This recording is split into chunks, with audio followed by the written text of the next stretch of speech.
नमस्कार दोस्तों, संडे चौपाल में आपका एक बार फिर स्वागत है। और दोस्तों, आज की चौपाल कुछ खास होने वाली है। इसमें आपको कुछ विशेष जानकारियां मिलने वाली हैं जो आज तक आपको नहीं मिल पाई होंगी। और दोस्तों, ये जो चौपाल के जो कमेंट्स लिए गए हैं वो हमारे सभी किसान भाइयों के लिए गए हैं। और ये ऐसी कोशिश की गई है जो कमेंट्स हमारे ऐसे हैं जिस कमेंट्स के लेने से हमारे ज़्यादा से ज़्यादा किसान भाइयों को लाभ मिले, ज़्यादा से जानकारी मिले और इससे हमारे जो किसान हैं वो ज़्यादा से ज़्यादा लाभान्वित हो सकें। तो दोस्तों, यदि आपका कमेंट नहीं लिया गया है तो आप कृपा करके नाराज़ न हों, क्योंकि दोस्तों किसी भी कमेंट्स को तभी लिया जाता है जब उसमें हमारे ज़्यादा किसान भाइयों को लाभ मिल सके, और सभी कमेंट्स को लेना संभव नहीं है। तो दोस्तों, आज पहला कमेंट हम लेने से पहले आपसे अनुरोध करेंगे, यदि आप चैनल पर नए हैं तो चैनल को कर लें सब्सक्राइब और बेल आइकन को ऑल पर सेलेक्ट कर लें। दोस्तों, आज की चौपाल में पहला कमेंट हम ले रहे हैं, वो है हमारे किसान दोस्त ताहिर अब्बासी जी। सर, शुगर कैन में यूज कर सकते हैं क्या? तो दोस्तों, इनका कहने का मतलब है जो वीडियो हमारा फिटकरी से संबंधित आया था, धान में फिटकरी के क्या लाभ हैं और कैसे प्रयोग किया जाता है, उससे संबंधित है। तो हाँ दोस्तों, आप गन्ने में भी फिटकरी का प्रयोग कर सकते हैं, और गन्ना क्या, आप सभी प्रकार की फसलों में इसका प्रयोग कर सकते हैं। इससे आपको फफूंदी जनित बीमारियों से सुरक्षा मिलती है आपकी फसलों को, और आपको काफ़ी लाभ मिलता है। अगला कमेंट हम ले रहे हैं, वो है हमारे किसान दोस्त शैलेंद्र ढिल्लो। मेरा गन्ना 7 फीट का लंबा है, जो 10 अप्रैल को बोया था। उसमें कैल्शियम का स्प्रे करना चाहता हूँ। 1 एकड़ के लिए कितना कैल्शियम लगेगा, कृपया मार्गदर्शन करें, धन्यवाद। तो दोस्तों, इनका जो गन्ना है वो 7 फीट की लंबाई का हो गया है और अप्रैल में बोया गया है, और कैल्शियम नाइट्रेट लगाना चाहते हैं। तो कैल्शियम नाइट्रेट की जो डोज है इन्होंने मालूम की है, जो मात्रा है मालूम की है, वो 1 किलो से लेकर 2 किलो प्रति एकड़ के हिसाब से हम अपने गन्ने में उसका छिड़काव कर सकते हैं, स्प्रे कर सकते हैं। और पानी की मात्रा 200 लीटर से लेकर 250 लीटर तक हम ले सकते हैं, और जैसी हमारी फसल है, जितनी बड़ी फसल है, उसके अनुसार हम अपने गन्ने के अंदर कैल्शियम नाइट्रेट का प्रयोग कर सकते हैं, स्प्रे कर सकते हैं। और अगला कमेंट हम ले रहे हैं, वो है हमारे किसान दोस्त गुरमीत सागवान जी। सर, कैल्शियम के साथ जिंक डाल सकते हैं क्या? तो दोस्तों, कैल्शियम नाइट्रेट के साथ हमें जिंक का प्रयोग नहीं करना चाहिए। उसका प्रयोग हम अलग से करते हैं, तभी हमको बेटर रिजल्ट मिलते हैं और अच्छे रिजल्ट मिलते हैं। इसके बाद जो हम कमेंट ले रहे हैं वो है हमारे किसान दोस्त कमरन अहमद जी। सर, मैंने 25 किलो पोटास के साथ 20 किलो कैल्शियम नाइट्रेट डाला है, कैसा रिजल्ट रहेगा? तो दोस्तों, यदि आपने कैल्शियम नाइट्रेट के साथ एमओपी यानी कि पोटाश डाला है तो आपको अच्छे रेट मिलेंगे, कोई घबराने की आवश्यकता नहीं है, और इससे कोई भी साइड इफेक्ट नहीं है।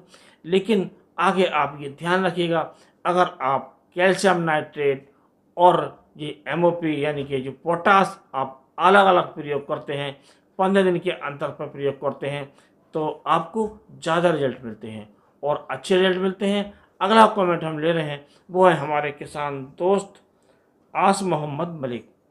सर जी, कार्बोफ्यूरान धान की फसल में कितने दिन तक काम करती है, कृपया बताएं। ये बताएं कि रिजल्ट कितने दिन काम करती है और फटेरा कितने दिन काम करता है, प्लीज। तो इनका कहना है कि ये धान की फसल में जो कार्बोफ्यूरान होती है, जो फ्यूरान होती है, वो कितने दिन काम करती है? तो दोस्तों, ये जो कार्बोफ्यूरान होती है ये 30 से 45 दिन काम करती है, और जो रिजेंट होता है वो भी 30 से 45 दिन और काम करता है। और उसके बाद जो फर्टेरा होता है वो हमारा 2 से 2.5 महीने तक काम करता है। तो आप अपनी इच्छा अनुसार कोई सा भी प्रयोग कर सकते हैं, इनके सबके रिजल्ट अच्छे हैं। और आवश्यकता होने पर आप जिस प्रकार की आवश्यकता हो उसी आप पेस्टिसाइड का प्रयोग कीजिए। ये दानेदार जो कीटनाशक हैं उसका प्रयोग कीजिए। अगला कमेंट हम ले रहे हैं, वो है हमारे किसान दोस्त विक्रमदित्य यादव। सर, CO 15027 की पहचान बताएं, इनकी कृपा करें। तो दोस्तों, ये 15027 जो वैरायटी है, ये गन्ना शोध संस्थान जो करनाल है उसके द्वारा विकसित की है, और ये बहुत अच्छी वैरायटी है और आगे चलकर पता लगेगा कि ये किस किस क्षेत्र में ज़्यादा अच्छी हो सकती है, किस क्षेत्र में सफल हो सकती है। और इसकी पहचान की बात करते हैं तो इसके गन्ने की जो मोटाई है वो काफ़ी अच्छी है और यदि हम गन्ने को अंदर से काट कर देखते हैं तो वो काफ़ी ठोस है, यानी कि उसमें पित्त की मात्रा नहीं है। और पत्तियों की बात करें तो इसकी जो पत्तियों की जो चौड़ाई है वो अच्छी है और पत्तियां ज़्यादा हरी भरी रहती हैं, जिसके कारण फोटोसिंथेसिस की क्रिया तेज होती है, जिससे जो भोजन बनने की जो क्रिया है वो तेज होती है, ज़्यादा होती है, तो हमें ज़्यादा पैदावार मिलने की संभावना और होती है। और दोस्तों इसमें एक विशेषता और होती है, तो इसकी जो पोरियां हैं वो साइड बाय साइड थोड़ी मुड़ी हुई सी होती हैं और ये अच्छी वैरायटी है। आप इसको लगाकर देख सकते हैं और कामयाब होने पर आप अपने क्षेत्रफल में इसे बढ़ा सकते हैं। अगला कमेंट हम ले रहे हैं, वो है हमारे किसान दोस्त मोहम्मद तबरेज जी। सर जी, फिटकरी को गन्ने में भी लगा सकते हैं क्या? तो हाँ दोस्तों, ये फिटकरी का जो प्रयोग है हम गन्ने में भी कर सकते हैं। गन्ना क्या, हम किसी भी प्रकार की फसलों में फिटकरी का प्रयोग कर सकते हैं। ये काफ़ी लाभकारी है और ये विभिन्न प्रकार की फफूंदीजन्य बीमारियों से हमारी फसलों को बचा सकता है। और इसके बाद जो हम कमेंट ले रहे हैं वो है हमारे किसान दोस्त सुधीर सिंह। नमस्कार सर, मेरा गन्ना 7 महीने का हो गया है और पोका बोइंग के लक्षण हैं और इसमें 05234 और यूपीएल का साफ मिलाकर स्प्रे कर सकते हैं क्या? तो हाँ दोस्तों, आप ये 05234 और यूपीएल का जो साफ है जिसमें कार्बेंडाजिम प्लस मैन को जब होता है, इसमें मिलाकर इसका आप स्प्रे कर सकते हैं, आपको काफ़ी अच्छे रेट मिलेंगे। इसके बाद जो हम कमेंट ले रहे हैं वो है हमारे किसान दोस्त हिमांशु खरे। सर, हम गुड़ को एनपीके के साथ 19-19 और कैल्शियम नाइट्रेट में मिलाकर प्रयोग कर सकते हैं, जिससे स्टिकर की ज़रूरत नहीं पड़े और गुड़ का फ़ायदा हमें मिले। तो दोस्तों, जो एनपीके 19-19 है और कैल्शियम नाइट्रेट, इन्हें हमें अलग अलग स्प्रे करना चाहिए। और हाँ, इसमें आप गुड़ मिला सकते हैं और आपको इसके अच्छे रेट मिलेंगे। और दोस्तों, अगला कमेंट हम ले रहे हैं वो है हमारे किसान दोस्त जयपाल सिंह राजपूत। चूना ज़मीन से डालने में कोई नुकसान तो नहीं होगा? ये जो वीडियो से संबंधित हमने एक जानकारी दी थी चूने के बारे में, उससे संबंधित है। और दोस्तों, चूना डालने से कोई भी नुकसान नहीं होता है, लेकिन ये निश्चित मात्रा में पड़ना चाहिए। जिस मात्रा में ज़मीन को आवश्यकता हो उसी के अनुसार डालना चाहिए, तो ये कोई नुकसान नहीं देगा।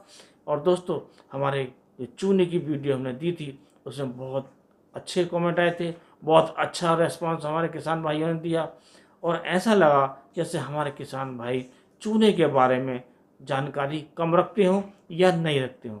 लेकिन दोस्तों, ये चूना खेती में कोई नई चीज़ नहीं है, ये एक ज़माने से प्रयोग होता आया है। और पहले हम जो इसका प्रयोग अधिकतर करते थे वो जिंक सल्फेट में मिलाकर प्रयोग करते थे। जिंक सल्फेट और चूने का भुजा हुआ चूने का पानी प्रयोग करते थे, क्योंकि दोस्तों यदि हम जिंक सल्फेट का प्रयोग करते थे खाली तो उससे स्कॉर्चिंग आ जाती है हमारे पौधों पर, पत्तियों पर। और यदि हम जिंक सल्फेट के साथ चूने का पानी मिला देते थे तो उससे अच्छे रिजल्ट मिलते थे और पत्तियों पर भी कोई कुप्रभाव नहीं पड़ता था।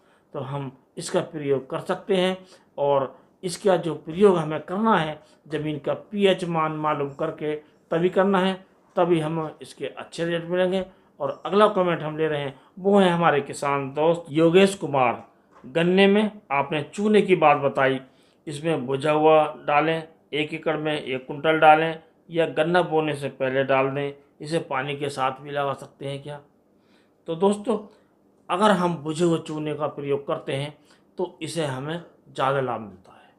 और दोस्तों, भुजे हुए चूने की जो मात्रा है हम 1 कुंटल तक डाल सकते हैं, लेकिन ये जो मात्रा है ये हमें तभी निर्धारित करनी चाहिए जब हमें पीएच मान अपनी मिट्टी का पता हो। क्योंकि दोस्तों, यदि हमारी ज़मीन का पीएच मान जो ज़्यादा ही कम है, यानी कि हमारी मिट्टी अम्लीय है और 5 है, 4 है या 3 है, ये आता है, तब हम 1 कुंटल डालना चाहिए। और यदि पीएच मान उससे ज़्यादा है तो हम 50 किलो भी प्रयोग कर सकते हैं। और हम गन्ना बुवाई से पहले यदि प्रयोग करते हैं तो हम ज़्यादा मात्रा में प्रयोग कर सकते हैं। और खड़ी फसल में हमें 50 किलो से और 1 कुंटल तक प्रयोग करना है तो हमें इसके ज़्यादा रिजल्ट मिलेंगे। और दोस्तों, यदि हमारी ज़मीन का पीएच मान ज्ञात नहीं है, हमें पता नहीं है, तब हमें 50 किलोग्राम प्रति एकड़ के हिसाब से चूने का प्रयोग करना चाहिए। तो उससे हमें कैल्शियम की मात्रा चूने से मिलेगी और हमारे गन्ने की मोटाई बढ़ेगी और उसका विकास अच्छा होगा और उसी के अनुसार हमें प्रयोग करना चाहिए। अगला कमेंट हम ले रहे हैं, वो है हमारे किसान दोस्त शील कुमार। सर, बुझा हुआ चूना लें या बिना बुझा, इसका प्रयोग कैसे करें बिखेरकर का स्प्रे द्वारा? ये कमेंट भी चूने से संबंधित है। तो दोस्तों, आप इस समय जो प्रयोग करना है वो बुझा हुआ चूना प्रयोग करना है। और बुझा हुआ चूने से मतलब होता है जो चूना होता है जिससे हम घर की पुताई करते हैं और पुताई काम में आता है, और वो डले के रूप में होता है। और चूने को हम लाकर उसे हम पानी में डाल दें और उसे हम 24 घंटे इसी प्रकार रख दें और उसके बाद उसका पानी नितार कर और हम उसे गीला प्रयोग कर सकते हैं। और गीला जो प्रयोग हमें करना है वो इस प्रकार करना है कि उसमें हमें सूखी मिट्टी या बालू मिलानी है और उसे सूखा करके हम अपने खेत में इसे बिखेर सकते हैं, गन्ने की नालियों में बिखेर सकते हैं और उसके बाद सिंचाई कर सकते हैं। यदि नमी कम है तो हमें इसके अच्छे रिजल्ट मिलते हैं। अगला कमेंट हम ले रहे हैं, वो है हमारे किसान दोस्त कशावर्णा। गुरुजी नमस्कार, चूना है जिसमें हम पुताई करते हैं और यूरिया के साथ बिखेर सकते हैं। और गुरुजी, चुने हुए का प्रयोग हम एक बार ही करना है या 2 बार कर दें, कोई दिक्कत तो नहीं होगी प्लीज़? तो दोस्तों, ये जो चूना है ये पुताई वाला ही प्रयोग करना है और इसे हमें बुझाकर प्रयोग करना है। यदि हम गन्ने बुवाई से पहले प्रयोग करते हैं, हम खाली खेत में करते हैं, तो हम बिना बुझा चूना, जो सस्ता चूना आता है, जो पाउडर के रूप में आता है, उसका प्रयोग कर सकते हैं। लेकिन यदि हम खड़ी फसल में प्रयोग करते हैं तो हमें बुझे हुए चूने का ही प्रयोग करना है। उसे हम मिट्टी में मिलाकर प्रयोग कर सकते हैं या बालू में प्रयोग कर सकते हैं। और दोस्तों, इसका प्रयोग हम स्प्रे भी कर सकते हैं, लेकिन स्प्रे की जो मात्रा होती है वो अलग होती है, वो बहुत कम मात्रा में लगता है। और अगला कमेंट हम लेते हैं, वो है हमारे किसान दोस्त कशावर्णा। गुरुजी, पीएच मान कैसे पता लगाएं, बताएं, धन्यवाद। तो दोस्तों, ये पीएच मान जो जानकारी करनी चाहिए वो 2 प्रकार से हो सकती है।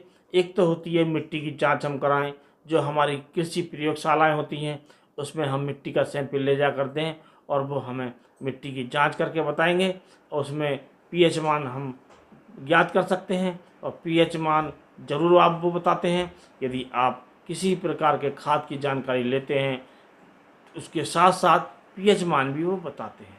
और दोस्तों, इसका एक तरीका और होता है, इसके मापने के लिए एक स्ट्रिप आती है और स्ट्रिप मिट्टी में पानी में डालकर उससे हम ज्ञात कर सकते हैं कि हम किस प्रकार ये पीएच मान ज्ञात कर सकते हैं। तो दोस्तों, हम आगे चलकर इसके बारे में एक वीडियो बनाएंगे कि पीएच मान किस प्रकार ज्ञात कर सकते हैं। हम आपको लाइव वीडियो दिखाएंगे और इससे संबंधित वीडियो हम आपको सीख देने की कोशिश करेंगे। अगला जो कमेंट है वो है हमारे किसान दोस्त विनीत खान। कौन सा चूना लेना है और किट मिलेगा? तो दोस्तों, इनका भी क्वेश्चन वही है, ये इसका जवाब दिया जा चुका है। ये चूना कोई पुताई वाला चूना होता है और ये जो चूने की दुकान होती हैं या पेंट की दुकान होती हैं वहाँ पर ये मिल जाता है। अब दोस्तों, बात आती है बड़े काम की बात। जब हम कैल्शियम नाइट्रेट का प्रयोग करते हैं तो उसे हमें किसी भी स्थिति में जो सल्फेट वाले खाद होते हैं उनमें के साथ प्रयोग नहीं करना चाहिए। जैसे zinc sulphate, ferrous sulphate, magnesium sulphate, इनके साथ जितने भी सल्फेट वाले खाद हैं इनके साथ हमें इसको मिलाकर प्रयोग नहीं करना चाहिए। यदि हम ऐसा करते हैं तो हमें लाभ की जगह हानि होने की संभावना रहती है और होती है। तो दोस्तों, कभी भी इनके साथ मिलाकर हम कैल्शियम नाइट्रेट का प्रयोग ना करें, तभी अच्छा रहेगा। तो दोस्तों, आज की वीडियो में बस इतना ही। अगले वीडियो में किसी नए टॉपिक के साथ फिर मिलते हैं। तब तक के लिए नमस्कार।